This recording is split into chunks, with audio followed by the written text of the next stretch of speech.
حضرت موسیٰ علیہ السلام کے بچپن کا واقعہ۔ فرعون خداری کا دعوے دار اور بڑا ظالم جابر بادشاہ تھا۔ اس نے بنی اسرائیل کو اپنا غلام بنا رکھا تھا، حالانکہ وہ حضرت یوسف علیہ السلام کے زمانے سے وہاں رہا کرتے تھے۔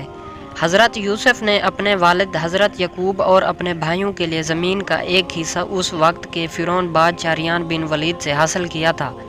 حضرت یعقوب کی نسل بنی اسرائیل کہلائی، جو مصر میں خوب پھیلی پھولی۔ یہ لوگ حضرت یعقوب کے دین کے پیروکار تھے، لہٰذا اس وقت اللہ کے نزدیک یہ سب سے بہترین جماعت تھے۔ انہوں نے فرعون کو سجدہ کرنے اور اسے اپنا رب ماننے سے انکار کر دیا تھا۔ کیا تھا اسی وجہ سے بادشاہ اور اس کے حواری ان پر ظلم و ستم کے پہاڑ ڈھاتے اور ان سے گھٹیا کام کرواتے۔ ایک رات بادشاہ فرعون نے ایک خواب دیکھا کہ شام کی طرف سے ایک آگ گئی اور اس آگ نے تمام تبیتوں کے گھروں کو جلا ڈالا، جبکہ بنی اسرائیل محفوظ ہے۔ دہشت عالم میں دیدار ہونے والے کے بعد فرعون نے تمام کہنوں اور نجومیوں کو جمع کر کے اپنا خواب بیان کیا۔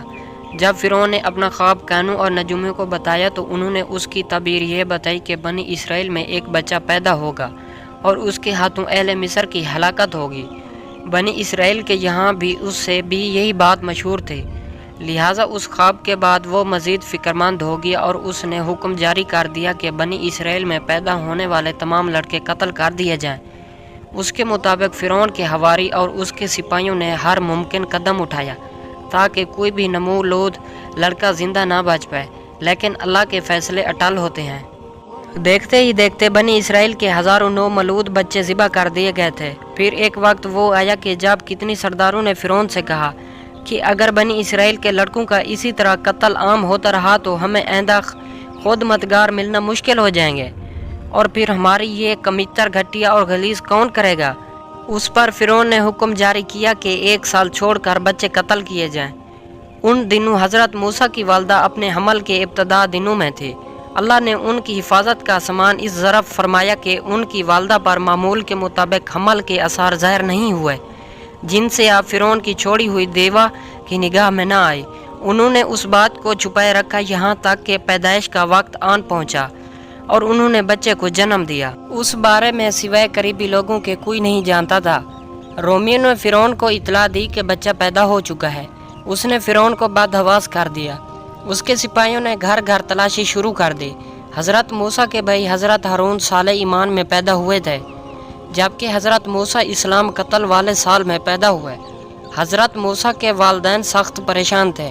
3 مہینے تک انہوں نے حضرت موسیٰ کو چھپا رکھا، لیکن زیادہ عرصہ تک بچے کو شاہی جاسوسوں کے نظروں سے چھپانا ممکن نہ تھا۔ پھر بھی وہ اپنی پوری کوشش کرتی رہی، یہاں تک کہ ان کے پاس اللہ کا حکم آ گیا۔ یہ حکم اللہ نے ان کے دلوں میں ڈالا تھا۔ حضرت موسیٰ کی والدہ کے دل میں خیال آیا کہ تابوت کی طرح ایک صندوق بنایا جائے اور اس بچے کو صندوق میں رکھ کر دریائے نیل کے بہاؤ پر چھوڑ دیا جائے۔ حضرت موسیٰ کی ماں نے اللہ کے حکم کے مطابق بچے کو صندوق میں رکھا اور دریا میں چھوڑ دیا۔ ساتھ ہی موسیٰ علیہ السلام کی بہن سے کہا کہ تم اس کے پیچھے پیچھے چلتی جاؤ۔ لہٰذا وہ دریائے نیل کے موجوہ میں چلے اور ان کی بہن کنارے کنارے چلی، اپنے بھائی کی نگرانی کرتی جا رہی تھی کہ دریا میں ڈالنے کے بعد وہ کہاں جاتے ہیں۔ صندوق بہتا ہوا محل کے تالاب میں پہنچ گیا۔